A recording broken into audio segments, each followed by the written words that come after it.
रहीम। ये आज second year का फर्स्ट लेक्चर है। मैंने पीडीएफ फॉर्म में आप लोगों को बुक सेंड कर दी है। अगर किसी बच्चे के पास हार्ड फॉर्म में बुक नहीं है तो वहां से वो लेसन देखेगा और मेरा जो लेक्चर होगा ये आपको लेसन नंबर फर्स्ट के बारे में जो इंफॉर्मेशन है वो बताएगा। एक बात स्टूडेंट याद रखिएगा कि फर्स्ट ईयर की तरह ये हमने ट्रांसलेशन का पैरा नहीं तैयार करना कि ना तो इसमें ट्रांसलेशन आनी है। इसमें जस्ट हमने क्वेश्चन देखने हैं और उसके आंसर तैयार करने हैं। आप लोग इसके आंसर तैयार करोगे। इसके अंदर जो मैं इंपॉर्टेंट ग्रामेटिकली वर्ड्स बताऊंगा उनको हाईलाइट कीजिएगा, सिनोनिम्स को हाईलाइट कीजिएगा, क्योंकि 5 नंबर की जो करेक्शन है ना वो भी आपको लेसन में से ही आनी है, तो मैं चाह रहा हूँ कि आप उनको हाईलाइट करें। तो आज हम फर्स्ट पैराग्राफ स्टार्ट करते हैं। जर्नी टू ताइफ, कि ताइफ का सफर आप सल्लल्लाहु अलैहि वसल्लम ने कैसे किया। The journey has a unique place. Unique बोलते हैं मैचलेस, जो चीज यूनिक होती है, मैचलेस होती है। Not only in Islamic history but in the history of mankind as a whole.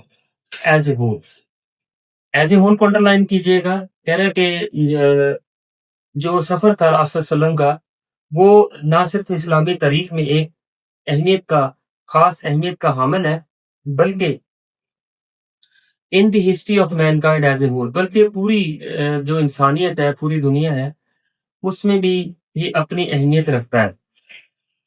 Not before, not before underline कीजिएगा, बाद में इसके पॉइंट डिस्कस करते हैं। Not before had Mankind observed such magnanimity. Magnanimity बोलते हैं किसी चीज की काइंडनेस को बोलते हैं, किसी चीज की ग्रेटनेस को बोलते हैं, ग्रेटनेस को बोलते हैं मैग्नेनिमिटी, किसी किरदार का आला होना। Of the character on the one hand, on the one hand, इस वर्ड्स को नोट करवाइएगा।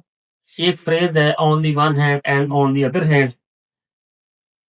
डिलिक्वेंसी एंड डीजेनरेशन, देखिए जब एंड के साथ दो वर्ड्स मिलते हैं तो उनका मतलब सेम होता है, जैसे मोहब्बत और कुव्वत। ठीक है, इसी तरह से ये डिलिक्वेंसी होती है किसी चीज की अबतरी को बोलते हैं, किसी चीज के डिक्लाइन को बोलते हैं। और इस तरह से डी जनरेशन जो है ये किसी चीज की करप्शन को बोलते हैं। तो हम दोनों का ये सिनोनिम लिख सकते हैं कि ये रॉन्ग डूइंग है, या इसका हम करप्शन भी कर सकते हैं,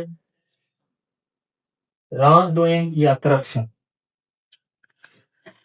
कह रहे हैं एक तरफ तो आप सल्लल्लाहु अलैहि वसल्लम के आला किरदार की मिसाल दुनिया ने कभी ऑब्जर्व ही ना की होगी, कभी उसका मुशाहदा ही ना किया होगा।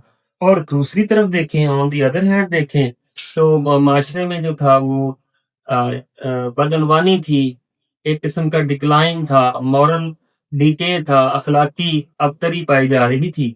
तो ये दो चीजें साथ साथ चल रही थी। It highlights the spiritual strength. Highlight बोलते हैं किसी चीज को शो कर देना, एक्सपोज कर देना, नुमाया कर देना। The spiritual strength and power of endurance. Endurance बोलते हैं किसी चीज के पेशेंस को बोलते हैं, किसी चीज के पेशेंस या सब्र, या इसको हम टॉलरेंस को बोलते हैं, टॉलरेंस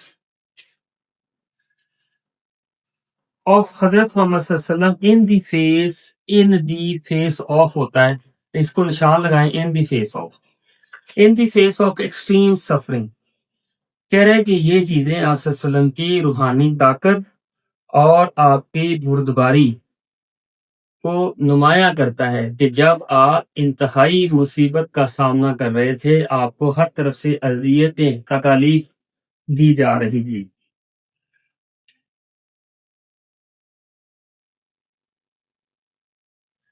ये अब हम इसके पॉइंट्स देखते हैं। पहला पॉइंट ये है, the journey has a unique place not only in Islamic history but also in the history of mankind as a whole. इसमें जो चीज है कि दो चीजें, एक तो है नॉट ओनली, नॉट ओनली और बट आल्सो, ये चीजें, ये कोरिलेटिव कंजंक्शन है। जब कभी नॉट ओनली आएगा तो इसके साथ बट आल्सो आएगा। अच्छा, दूसरा ये है कि हमने लिखा है as a whole. As a whole जो है ये एक इडियम है जिसका मतलब होता है मुकम्मल तौर पर होना। एक तीसरी चीज इसमें ग्रामर भी है जो है नॉट बिफोर। अब आप देखिए not before had Mankind observe. अब आपने गौर करना है कि नॉट बिफोर के बाद हैड आया, ये हमारा हेल्पिंग वर्ब है। आपको तो यही अंदाजा है कि जब कभी ये हेल्पिंग वर्ब शुरू में आ जाए तो फिक्रा जो है वो स्वादिया होता है, लेकिन ऐसी बात नहीं है। ये एक किस्म का इन्वर्जन पाई जा रही है, इनवर्स सेंटेंस है कि नॉट बिफोर जब आपका एडवर्ब शुरू में आ जाए तो फिर आपको हेल्पिंग वर्ब जो है वो शुरू में ही लगाना पड़ता है। इससे फिक्रा कभी भी जो है वो इंट्रोगेटिव नहीं बनता। नेक्स्ट है जी, अब हम इसके जो है बात कर रहे थे कि नॉट ओनली और बट आल्सो ये कैसे इकट्ठे आते हैं। तो ये कोरिलेटिव कंजंक्शन हैं। नॉट ओनली के बाद एंड नहीं आता, बल्कि हम नॉट ओनली के बाद बट आल्सो लगाते हैं। ये इसको नोट कर लीजिएगा।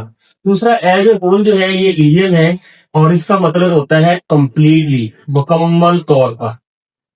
तो मुकम्मल तौर पर not before had mankind observed such magnanimity. Not before had mankind observed such magnanimity. तो हमने देखा कि ये इसमें ना इन्वर्जन पाई जा रही है, इनवर्स सेंटेंस है कि हैड लगा हुआ है और हैड के बाद जो है वो सेंटेंस कंप्लीट हो रहा है। तो इसका हरगिज़ मतलब नहीं है कि जो सेंटेंस है ये इंट्रागेटिव है, बल्कि जब ये वर्ड जो मैंने मेंशन कर रखे हैं बॉक्स में, जब सेल्डम, नेवर, स्कार्सली, हार्डली ये वर्ड्स आपके सेंटेंस के शुरू में हो तो आपको उसके फौरी बाद जो है वो आपको हेल्पिंग वर्ब लगाना है और उसके बाद सेंटेंस शुरू करना है, जैसे कि इस एग्जांपल से मैंने वादे कर दिया है। तो ये एडवर्ब होते हैं, एडवर्ब जब शुरू में आएंगे तो हेल्पिंग वर्ब बाद में आएगा। उसके बाद है ये इन दी फेस ऑफ होता है, इन दी फेस ऑफ। हम ये नहीं कह सकते इन दी केस टू, नो। हमने इन दी फेस ऑफ ये प्रेपोजिशनल फ्रेज है। इस तरह के जितने भी फ्रेज होंगे वो फिक्स होते हैं, तो हमने उसी के मुताबिक ही उनको एडजस्ट करना होता है। अच्छा, अब हम ये हमारे से पहले पैरे में देखें 4 से 5 पॉइंट जो है वो ग्रामेटिकल है, इनको आपने हाईलाइट कर। अब चलते हैं हम सिनोनिम्स की तरफ चलते हैं। सिनोनिम जर्नी का मतलब होता है ये ट्रिप या वॉयज, इसका सिनोनिम है। यूनिक का मतलब होता है डिस्टिंक्टिव, किसी चीज का मुनफरिद होना और अनपैरेलल्ड होना, या आप इसको मैचलेस भी कह सकते हैं कि जिसका कोई सानी ना हो। इसके बाद मैनकाइंड है। मैनकाइंड का मतलब है ह्यूमैनिटी को बोलते हैं, या आप इसको ह्यूमन रेस ही कह सकते हैं, ह्यूमन रेस। और मैग्नेनिमिटी आपका बोलते हैं जेनरॉसिटी या नोबिलिटी को बोलते हैं, या किसी चीज के ग्रेट होने को बोलते हैं नोबिलिटी और जेनरॉसिटी, मैग्नेनिमिटी। यानी कि आप समझ के आला किरदार साजी, आला जरफी को बोलते हैं।